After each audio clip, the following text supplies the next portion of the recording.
태초에 하나님이 천지를 창조하시니라. 그리스도인의 길 태초에서 아멘까지 49번째 시간입니다. 반갑습니다. 형제자매 여러분. 우리는 교회 창조의 길을 지금껏 살펴보고 있습니다. 창조 5일의 길을 마치고 이제 창조 6일에 접어들 때가 되었습니다. 이 창조의 길의 역사를 살펴보면 구약에는 항상 예수 그리스도를 예표한 사람이 있던 것을 확인할 수 있었죠. 아브라함과 이삭과 야곱이 제일 먼저 복음을 전하신 예수 그리스도를 예표하였습니다. 교회를 불러 세우신, 교회를 십자가 베개로 나오게 만든 그런 예수 그리스도를 예표하는 존재가 아브라함과 이삭과 야곱이었고, 그 다음에 창조 두 번째, 세 번째 날 십자가 심판과 십자가 부활, 즉 골고다 십자가를 직접적으로 예표하는 그 존재가 바로 요셉이었습니다. 요셉, 7년 풍년이 바로 그것을 의미하는 것이었고, 그래서 요셉이 구약에서도 특별한 존재로 우리가 이해하는 것입니다. 우리가 보통 요셉을 바라볼 때 이해하는 교회에서 말하는 예수님을, 하나님을 경외하고 하나님만 의지하면 하나님이 축복해 준다는 그런 의미가 아니라 그것과는 상상할 수 없는 근본적으로 차원이 다른 영적 의미가 들어가 있는 것을 우리가 확인했었어요. 요셉은 십자가에 달리신 예수 그리스도를 예표한다. 할렐루야. 얼마나 영광스러운 예표입니까? 그 다음에 이제 창조 넷째 날을 예표하는 존재로 이제 모세가 등장을 했고, 그 모세가 이스라엘 민족을 애굽에서 인도하여 내서 시내 광야에서 오순절을 경험하도록 합니다. 오순절은 성령 임재를 예표한다 그랬어요. 하나님이 시내산에 임재하시는 것이다. 신약에서는 성령 임재를 나타내는 것인데, 이 부분을 여러분이 정확하게 이해하셔야 돼요. 사람들이 오해하는 것처럼 사도행전 2장에서의 그 오순절 사건이 구약과 대응이 되는 것이 아니라, 구약의 오순절 사건은 신약의 예수 그리스도께서 부활하신 후에 제자들에게 나타나서 성령을 받으라, 성령 주시는 사건이 일어나죠. 그게 성령 임재의 사건이란 말이에요. 교회에게 성령을 주는 것이다. 그래서 성령을 받았기 때문에 이제 교회는 당연히 성장해야 되지 않겠습니까? 부흥해야 되잖아요. 그래서 창조 5일로 넘어가는 것입니다. 창조 5일로 넘어갔다는 사실이 중요한 건, 예수님이 부활 후에 그냥 승천하신 것이 아니라 제자들과 함께 40일 동안 이 땅에 머물러 계셨으면서 공생애 동안 제자들과 함께 다녔던 그 하늘의 비밀을 깨닫게 해주셨단 말이에요. 부흥의 핵심이 뭐냐면 하나님의 마음을 깨닫는 거예요. 그리고 그 마음과 내가 하나가 돼서 내 옛자아는 온전히 사라지고 하나님의 뜻, 그것을 이루어 드리려고 하는 그 마음으로 내가 채워지는 것, 새 자아로 채워지는 것. 그것이 그래서 구약에서는 모세가 바로 부활 후에 40일 동안 교회, 즉 제자의 12명을 데리고 다니셨던 예수 그리스도를 예표한다. 모세는. 그러니까 여러분, 구약에 있는 그 믿음의 선조들은 모두가 다 예수 그리스도를 예표하지만 그냥 단순히 예수 그리스도를 예표하는 그런 것이 아니라 교회를 창조의 과정으로 이끌어가는 예수님의 그 인도하심의 각 부분을 구약의 선조들이 맡아서 예표하고 있다는 사실이에요. 얼마나 신비합니까? 모세가 이스라엘 민족을 이끌고 애굽에서 나와서 40년 동안 인도한 시간은 굉장히 길죠. 성경에서도 출애굽기에서부터 레위기, 민수기, 신명기까지 많은 부분을 할당하고 있지만, 실제로는 그것이 바로 예수 그리스도가 부활 후에 40일 동안 함께 하신 그 부분을 예표하기 위해서 존재하는 것이고, 그것을 구약에서 상세하게 설명하고 있는 것이다. 그래서 모세가 가나안 땅에 들어가지 못한다라고 하는 사실은 단순히 어떤 죄를 지었기 때문에 하나님이 노하셔서 못 들어가게 했다, 그런 차원의 이야기가 아닌 거예요, 여러분.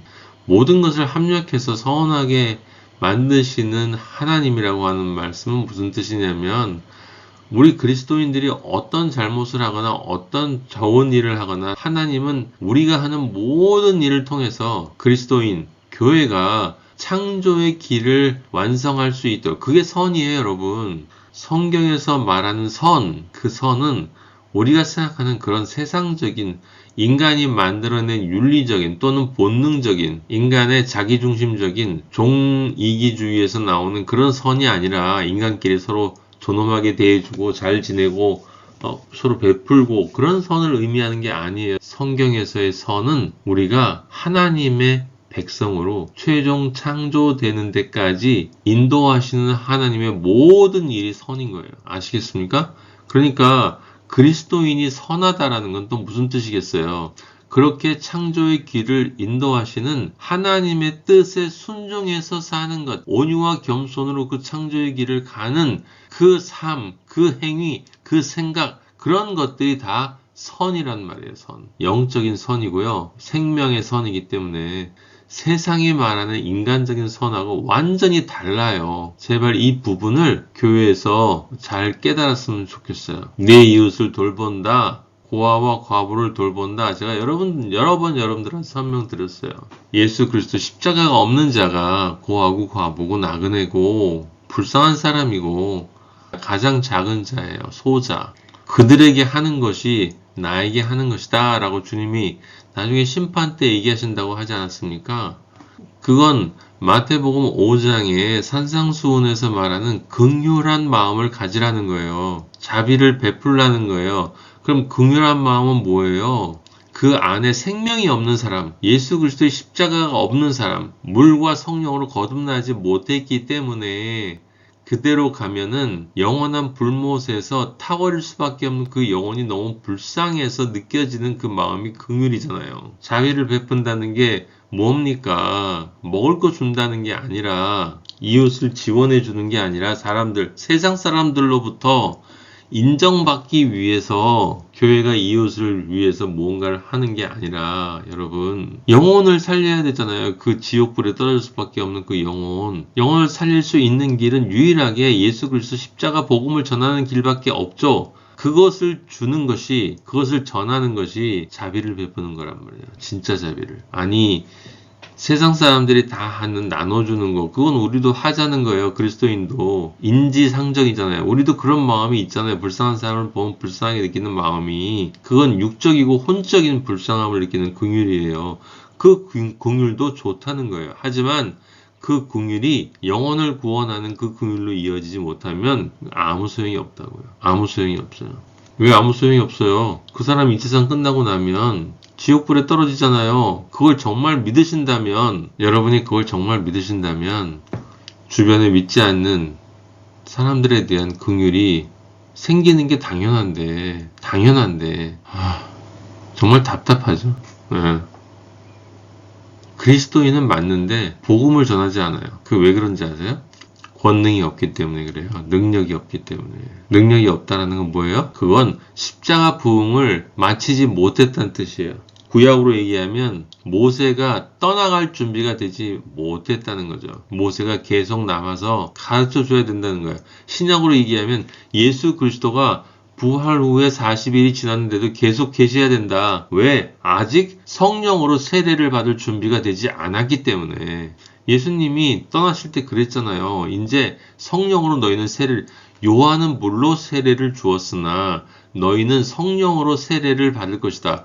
요한이 얘기한 그대로 이루어지는 거지 않습니까? 나는 물로 세례를 주거니와 내 뒤에 오시는 이는 불과 성령으로 세례를 줄 것이다 하지 않았어요? 불과 성령으로 세례를 준다고 하니까 사람들이 또 불세례가 따로 있다고 그래요. 거짓말이에요. 거짓말. 부흥회하면서 불세례 달라고. 불세례가 뭔데요? 불세례는 심판세례예요. 심판세례. 출애굽기에서 제가 말씀드렸잖아요. 이스라엘 민족이 시내산을 바라보니 하나님이 시내산에 임재하셨는데 이스라엘 민족에게 하나님의 임재하신 그 하나님의 영광이 뭐로 보였다고 그랬어요? 불로 보였다고 그랬어요. 불로. 그러니까 불과 성령으로 세례를 준다라는 것은 하나님이 영광 가운데 이스라엘 민족에게 임하신다라는 뜻이었어요.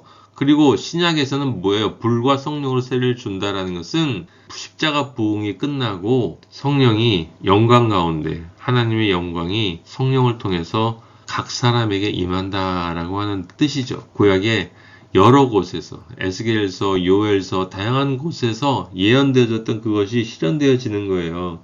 여러분이 분명히 아셔야 될 것은 창조 6일째 들어가는 오순절 성령 세례가 구약에서 창조 4일의 오순절 사건하고는 다른 사건이란 말이에요. 그건 서로 대응하는 게 아니다라는 것. 지금까지 기독교 역사에서는 그렇게 대응을 하고 얘기를 해왔어요. 왜냐하면 가시적으로, 표면적으로 보면 그렇게 대응되어질 수밖에 없기 때문에, 대응되어질 수밖에 없다라는 건 와가다락방에서 있었던 오순절 사건과 함께 할 수 있는 그런 사건이 그 전에 없었으니까. 근데 뜬금없이 요한복음 20장 22절에 한 문장이 딱 들어가 있단 말이에요. 성령을 받으라 라고 예수님 말씀하신 거. 그 말씀이 사실은 출애굽기의 오순절 사건을 통해서 예표된 말씀이라는 것을 사람들이 몰랐죠. 왜냐하면 구약에서 있었던 사건처럼 엄청난 일이 일어나는 게 아니라 예수님이 한 말씀 딱 하셨으니까, 그리고 지나가 버렸거든요. 하지만 성경은 분명히 이야기를 하고 있습니다. 예수님이 그 말씀을 하신 후에 40일 동안 제자들을 데리고 다녔어요. 40일이 아니라 40의 시간이라고 제가 분명히 말씀드렸죠.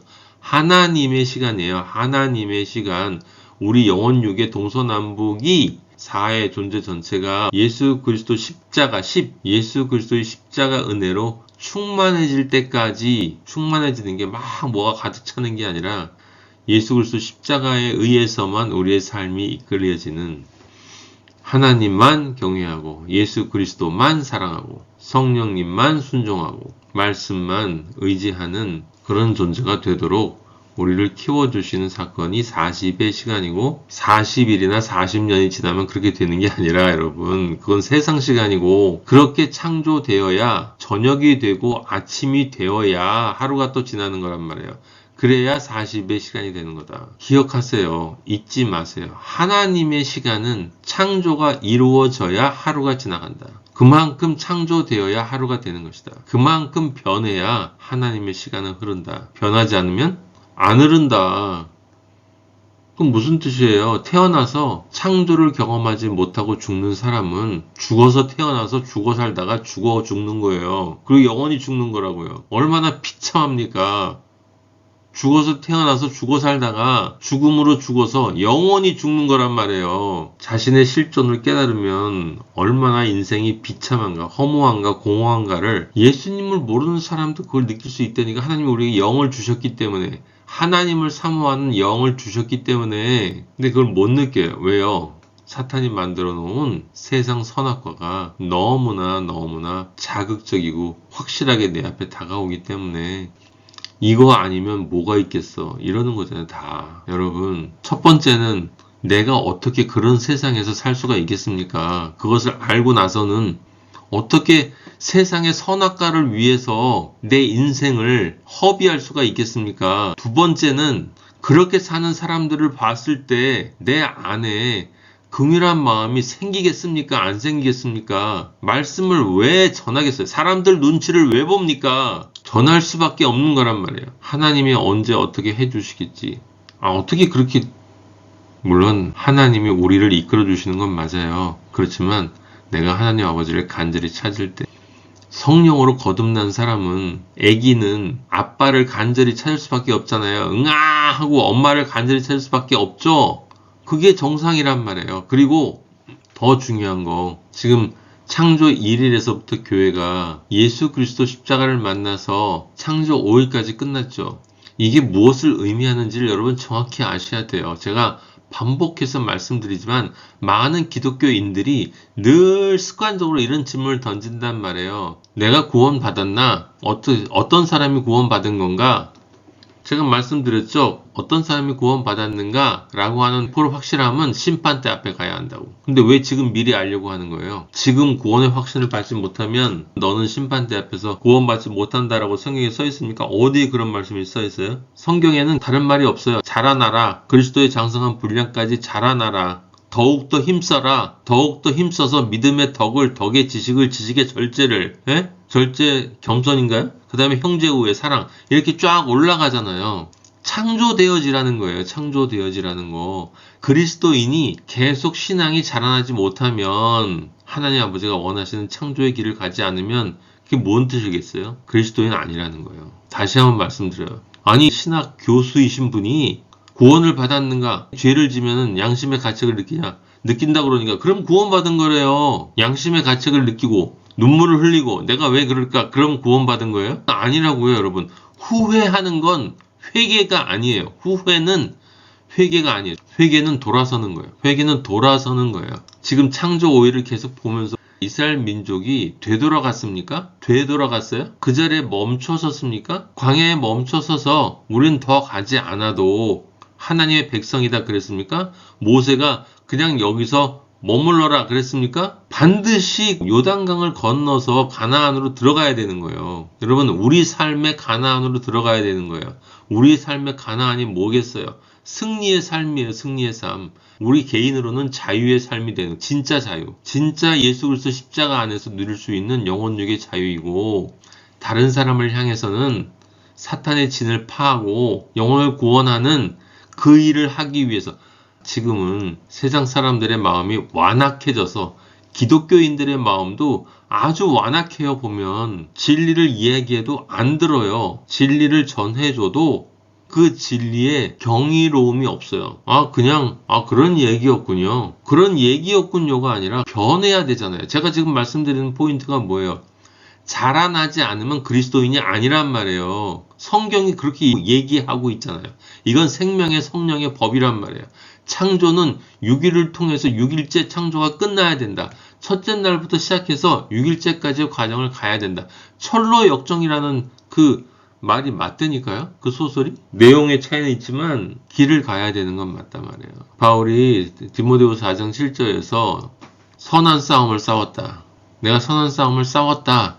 그게 뭐예요? 창조 1일부터 창조 6일까지의 과정을 따라서 가는 그 길, 그 삶, 그 길에서 느끼는 생각, 그 길을 통과하기 위해서 하는 모든 것이 선한 거예요. 만약에 통과되었다면. 그죠? 선한 싸움을 싸웠다. 그것이 과거가 된다면 그 순간에 모든 것이 합력해서 선을 이룬 거란 말이에요. 그게 로마서 8장의 진의예요. 진의. 여러분, 그냥 다 잘 될 거야. 어떻게든 구원 받겠지 뭐. 나는 하나님을 믿어. 하나님을 믿는 사람이 어떻게 그렇게 살아요? 하나님을 믿는 사람은 창조되는 사람이니까 하나님을 믿는 사람은 부흥해야 된다고요. 계속 끊임없이 자기 자신이 깨어지고 회개하고 깨어지고 회개하고 예수님이 내 발을 씻어주는 그 회개의 경험과 예수님을 부인한 베드로의 애통이 내 삶에서 계속 나오면서 조금씩 내가 성령 세례를 받을 수 있는 권능의 사람으로 다가가야 한다 이 말이에요. 누군가에게 진리를 가르쳐 줄 수 있는 사람이 되어야 한다니까요. 아무리 평범한 사람도 하나님은 마지막에 완전하게 창조되어지고 나서 데리고 가시는 거예요. 그 사람은 못 느껴도. 십자가에 달린 죄인은 그 순간에 회개하고 갔죠. 하지만 그 순간의 회개를 통해서 하나님은 실제 삶 속에서 일어나지 않았지만 예수님이 내가 오늘 나와 낙원에 있겠다라고 하는 그 말씀의 선포는 뭐냐면 너의 지금 그 회개는 실제 이루어지지 않았지만 네가 삶을 이 세상에 살았다면 너는 틀림없이 이러한 과정을 거쳐서 창조되어진 것이 맞다라고 인정해 주는 거란 말이에요. 하나님 아버지가 에서와 야곱 이렇게 말씀하신 게 바로 그런 뜻이라니까요. 하나님은 실제로 우리의 삶을 통해서 우리가 증명하는 것을 원하시고 기뻐하시지만 그것을 해야만 우리를 아시는 게 아니란 말이에요. 우리가 3살, 4살이라 할지라도 우리의 삶이 앞으로 어떻게 끝날지까지 다 아신단 말이에요. 아버지는. 그럼에도 불구하고 그걸 모르시는 것처럼 다가오셔서 함께 느껴주시고 말씀해 주시고 인도해 주시고 권면해 주시고 그게 우리 아버지시란 말이에요. 그렇게 자상하시고 진짜 공감 능력이 영적인 공감 능력이 우리가 얘기하는 그런 세상적인 공감, 배려, 사랑 차원이 다르단 말이에요. 영적인 거는 차원이 다릅니다. 여러분. 우리가 지금 창조의 길을 확인해 가면서 여러분 나 자신한테 반드시 질문을 던져야 되는 것은 내가 아버지가 정해놓으신 이 길을 실제로 지금 가고 있는가 라고 하는 질문이에요. 내가 구원받았나 그 질문이 아니고요. 얄팍하게 내가 살고 싶은 대로 살면서도 구원받았다라고 하는 보증서는 가지고 싶어하는 그 간사한 마음으로 나 구원받았을까요? 그리스도인은 그 질문을 던지지 않아요. 물론 던져요. 하나님 아버지 앞에서 매일매일 목사님한테 물어보는 게 아니고 오늘 내가 아버지 뜻대로 살았는가? 아버지한테 질문을 던지고 말씀 속에서 찔림을 받고 말씀을 통해서 위로를 받고 말씀을 통해서 힘을 얻고 말씀을 전하는 거예요. 성경책에 있는 그 단어들이 아니라 육적으로 해석한 단어들이 아니라 영적으로 성경 전체를 하나님의 뜻대로 해석할 수 있는 이 진리의 말씀을 알고 사람들에게 여러분 이렇게 살지 않으면 여러분의 영원 진짜 인생 이제 이 세상 가짜 인생 말고 잠깐 시험을 보는 인생 말고 이 인생이 끝나면 진짜 인생이 시작되는데 그 진짜 인생이 중요하지 않습니까? 그게 영원히 갑니다. 정말로 썩지 않는 몸을 받고 계시록 20장에 나온 것처럼 심판 때 앞으로 나올 때 모든 인간은 부활한다. 썩지 않는 몸을 가지고 다시 태어난다는 거예요. 그 몸을 가지고 영원한 고통을 받느냐. 그 몸을 가지고 영원한 행복을 느끼느냐. 그 차이란 말이에요. 근데 그게 실제라니까 실제. 제발 여러분 실제라고요. 실제. 근데 어떻게 바울이 말한 것처럼 두렵고 떨림으로 내 자신의 구원을 이루어 나가지 않겠냐고요. 내 자신의 구원을 목사님한테 가서 확인하는 게 아니라 그 사람조차도 뭔지 모르는 사람한테 신학교수한테 가서 성경을 지식으로 하는 사람한테 가서 당신 양심의 가책을 느끼는군요. 그럼 구원받았어요. 그런 엉터리 말이 어디 있어요. 그런 거짓말이. 두렵고 떨림이 아니라 두렵고 떨림으로 구원을 이루어 나가야 하는 것이고 내가 정말 하나님 아버지 앞에서 구원받았는가 라고 하는 것을 계속 확증해 나가는 그 사람이 성장을 하는 사람이란 말이에요. 부흥의 사람인 거고요. 그러다 어느 순간에 가면 내 자신의 그전에 했던 그런 것들로부터 하나 둘씩 자유로워지는 자신을 느낀다니까요. 여러분 교회에서 이야기한 술을 끊었다 예수님 믿고 그게 중요한 게 아니에요. 성장하면 술에서 자유로워지는 거죠. 그게 무슨 뜻이냐면 술을 안 마셔야지 그건 자유가 아니에요. 술을 안 마시고 있어 이거 자유가 아니에요. 그냥 내 삶, 내 머릿속에 술이라는 개념 자체가 사라져버린다고요. 옛날 같으면 술 그렇게 마시던 사람이 술집 같은 데 가면 눈이 한번 가고 자기도 모르게 그런 사람이 그냥 아무 생각 없이 지나친다니까요. 그걸 전혀 몰랐던 사람인 것처럼 그게 자유예요. 자유는 무관심이라고 제가 말씀드렸잖아요. 자유는 무관심이에요. 무관심, 자신의 육적인 욕적이나 음란한 그런 삶을 살았던 사람이 이제 나는 거룩해야지. 그런 시기가 있단 말이에요. 부흥의 첫 단계에서는. 하지만 그러지 못하는 자신을 깨닫고 깨어지고 아버지 나는 어쩔 수가 없는 존재인가 봐요. 내 스스로는 절대로 고칠 수 없습니다. 아버지가 날 고쳐주세요. 내 안에 있는 이 교만, 내 안에 있는 이 영적 게으름, 영적 무관심, 안일함, 습관화된 종교적인 믿음, 교회 생활, 그러면서도 기독교인이랍시고 살았던 나의 인생, 그것에 대해서 아버지 앞에 고쳐주세요. 그럼 아버지가 고쳐주신단 말이에요. 처절하게 깨닫게, 제가 경험한 것처럼.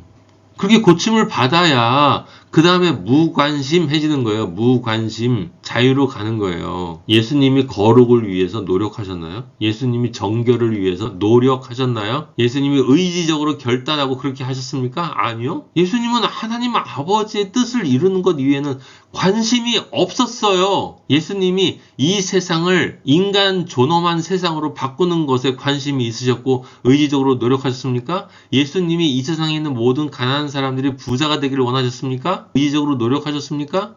예수님이 이 세상에 있는 가난한 사람들에게 먹을 걸 주는 것에 관심을 가지셨습니까? 예수님이 가신 길을 진리로 보시는 여러분 되시기를 바랍니다. 여러분의 믿음이 난 예수님 없으면 못 살아. 정말 진심으로 여러분의 지금 현재의 믿음이 난 예수님 없이는 살 수 없어. 다른 것은 다 잃어도 괜찮아. 하지만 예수님 없이는 살 수 없어.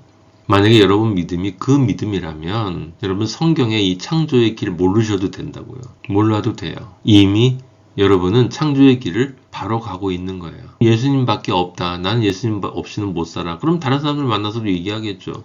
난 예수님 없이는 못 살아. 그게 전도하는 거잖아요. 성경은요. 굉장히 어렵지만 굉장히 쉬워요. 아주 단순한 거예요. 우리가 진실로 예수님 품 안에 있으면 그럼 아무 걱정도 할 거 없어요. 제 유일한 소원은 예수님 품에 그냥 푹 잠겨서 사라지는 거라고 제가 말씀드렸죠. 이 땅을 떠나면 주님이 절 기다리시고 그렇게 품어주실 걸 믿습니다. 소망하고 있습니다. 그게 저의 새 예루살렘이고 그게 저의 천국이에요. 삐까번쩍한 천국의 집. 거기 예수님 없으면 무슨 소용이에요? 예수님 있는데 예수님 말고도 그 집이 필요해요? 예수님이 저와 함께 있어요. 제가 예수님 품 안에 있어요. 그럼 그 예수님 말고도 딴 것들이 필요합니까? 아니, 세상에서 물론 필요해요. 살아야 되니까. 필요한 것만큼 살면 되죠. 각자마다 상대적인 개념이겠지만 말입니다. 진실로 성령 세례는 여러분 우리 그리스도인한테는 다른 게 아니죠. 예수님의 제자들은 예수님이 함께 계셨지만 아직 실제로 성령이 내 안에서 역사하는 권능의 역사가 일어난 게 아니잖아요. 제자들에게 예수님이 성령을 받으라 라고 숨을 내셨어요. 그때 제자들이 받았을까요? 안 받았을까요? 받았겠죠. 예수님 말씀하셨으니까 숨을 내쉬면서 성령을 받으라 했으니까 성령을 받았겠죠. 하지만 자라나지. 그 다음에 40일 함께 하면서 깨달음을 받으면서 점점 자라나지 않았습니까? 그래서 나중에 보면 예수님이 승천하신 후에 기쁨으로 막 마가다락방 와서 기쁨으로 함께 모여서 찬양하고 기도하고 했다는 게 나오지 않습니까? 그들이 자라났다는 거예요. 우리는 성령을 여러분 다 받으셨죠? 성령 임재를 경험하셨죠? 성령의 불 아니에요. 성령, 불 같은 성령 그런 거 없습니다. 불은 하나님의 영광이고 그 하나님의 영광이 우리에게는 정말 말할 수 없는 영적인 영광으로 우리에게 들어오는 거예요. 우리 안에. 그러니까 기쁨이 넘쳐 흐르는 거죠. 그리스도인이 처음에 성령 받으면. 근데 회개하지 않은 사람에게는 그게 어떻게 임하겠어요? 믿지 않으면. 회개하지 않는 사람에게 하나님의 영광이 내려오면 그 불은 심판의 불이 되는 거예요. 심판의 불. 영광의 불이 아니라 심판의 불. 그래서 예수님 말씀하셨잖아요. 믿지 않는 자는 하나님의 아들을 믿지 아니하는 거로 이미 심판을 받았다. 이미 심판을 받았다. 라고 얘기하잖아요. 그래서 뭐가 중요하다고요? 성령을 받고 성령이 임재하는 것부터 성령 세례까지 가야 된단 말이에요. 그게 그리스도인이 아기에서 장성한 십자가의 군명까지 자라나는 과정이에요. 우리에게 성령 세례가 오순절 사건처럼 다시 이렇게 내려오는 게 아니죠. 우리는 이미 성령이 들어왔으니까 그 성령이 우리 안에서 자라나서 우리의 존재 전체를 지배하는 성령만이 우리를 인도하시고 성령의 뜻에 따라서 우리가 움직이는 그때가 되는 게 뭐예요? 그게 창조 6일의 시작인 거예요. 여러분이 그 마음이 되셨다면 100% 그렇게 되진 않아요. 그건 창조 6일이 끝나고 마지막 때 예수님이 그런 존재로 이렇게 덮으셔서 십자가 보혈을 덮어서 우리를 데려갈 때 하나님 보면 그런 존재라고 인정을 해주시는 거지.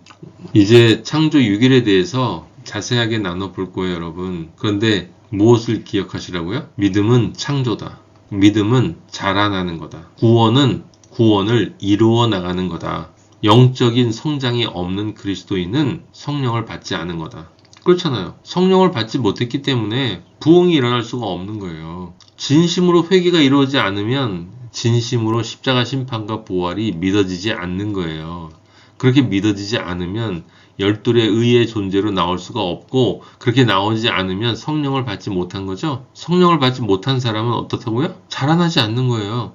간절함이 없는 거라고요. 간절함이 없어요. 기독교인들 대부분이 간절함이 없단 말이에요. 뭐만 간절함이 있어요. 자기 세상 선악과 세상에서 잘 되는 거, 세상에서 어떤 문제가 생겼을 때, 병 걸렸을 때, 세상에서 내가 잘 되거나 잘못된 것을 고치거나 원할 때, 그럴 때만 간절함이 있죠. 내가 하나님의 아들로 지금 자라나고 있는가, 정말 바르게 자라나고 있는가에 대한 그 간절한 질문이 없죠. 그러면 성령을 받은 게 아니라는 거예요. 바람이 임의로 부나 보이지 않지만 눈에 보이지 않고 만져지지 않지만 우리는 바람이 분다는 걸 안다. 성령이 임한 사람도 그러하다. 무슨 뜻이라고요?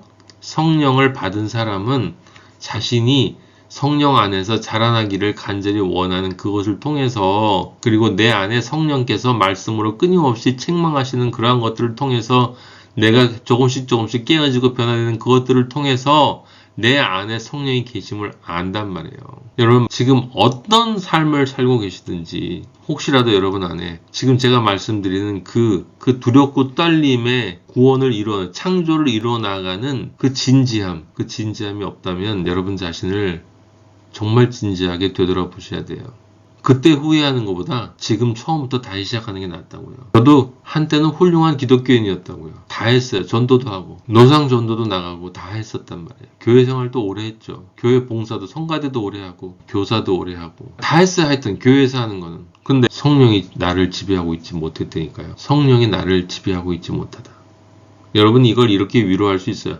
내가 성령은 받았지만 아직 온전하지 못해서 그래서 지금 그냥 조금 습관화된 삶을 물론 그럴 수 있어요. 근데 그 상태로 가면은 구원 못 받아요, 여러분. 여러분이 간절히 하나님을 찾지 않으면 하나님 만나주시지 않는다 그랬죠, 하나님이. 나를 사랑하는 자가 나의 사랑을 입고 나를 간절히 찾는 자가 나를 만날 것이다 그랬단 말이에요. 간절히 찾는 것도 없이 나는 그냥 내 마음대로 살아도 이미 성령 받았으니까 하나님이 나를 알아서 인도해 주실 거야. 그거 얼마나 아니라는 생각입니까?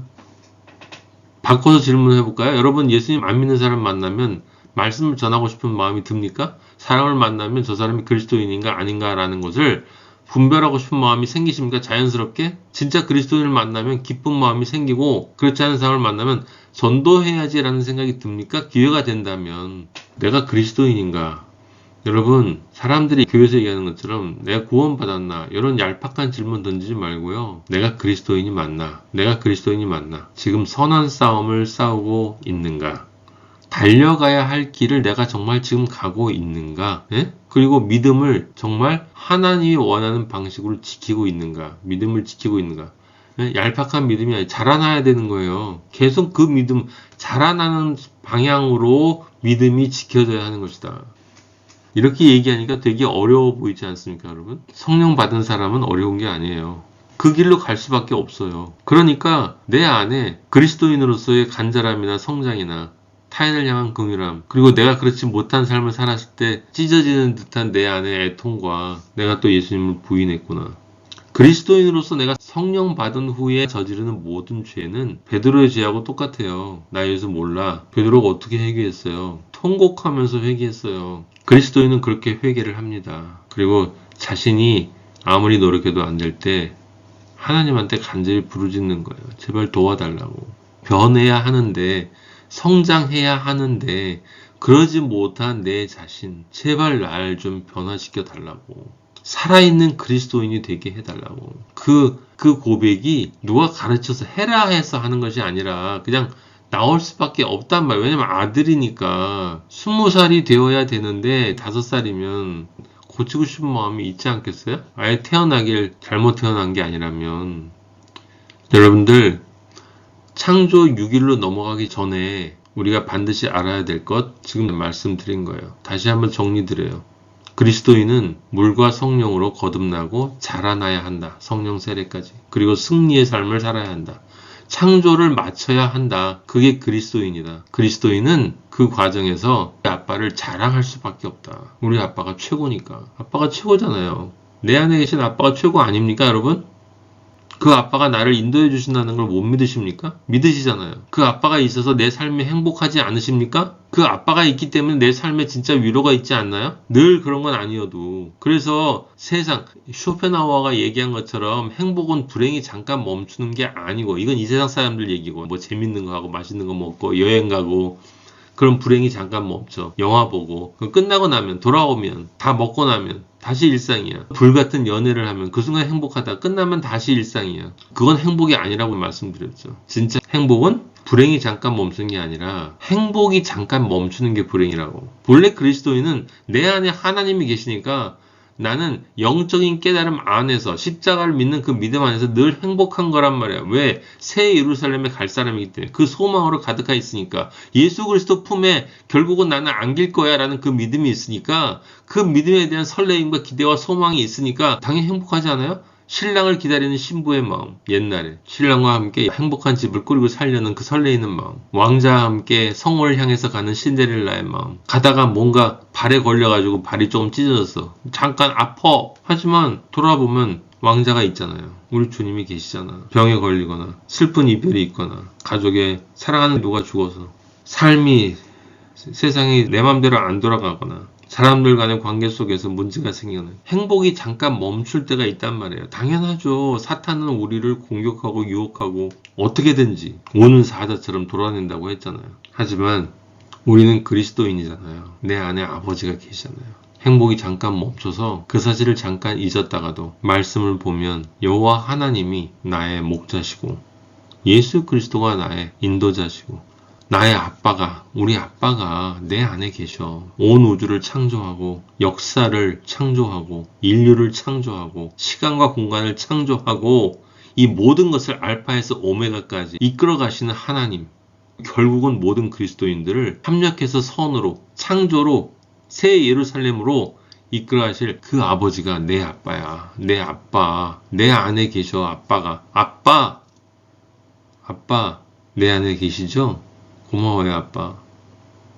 나 같은 놈 예수님 보혈로 아들 피로 다 날 또 매번 씻어주시고 떠나지 않으시고 영으로 성령으로 내 안에 이렇게 계셔주시니 너무 감사하고 세상으로부터 조금씩 힘들지만 그 속에서 하나님을 경험하게 하시고 자라나게 하시고 이끌어주시는 아빠 좋지 않아요, 여러분? 이게 진짜 그리스도인이 느끼는 행복이고 기쁨이에요. 세상이 줄 수 없는 평강이라고요. 세상이 줄 수 없는 평강.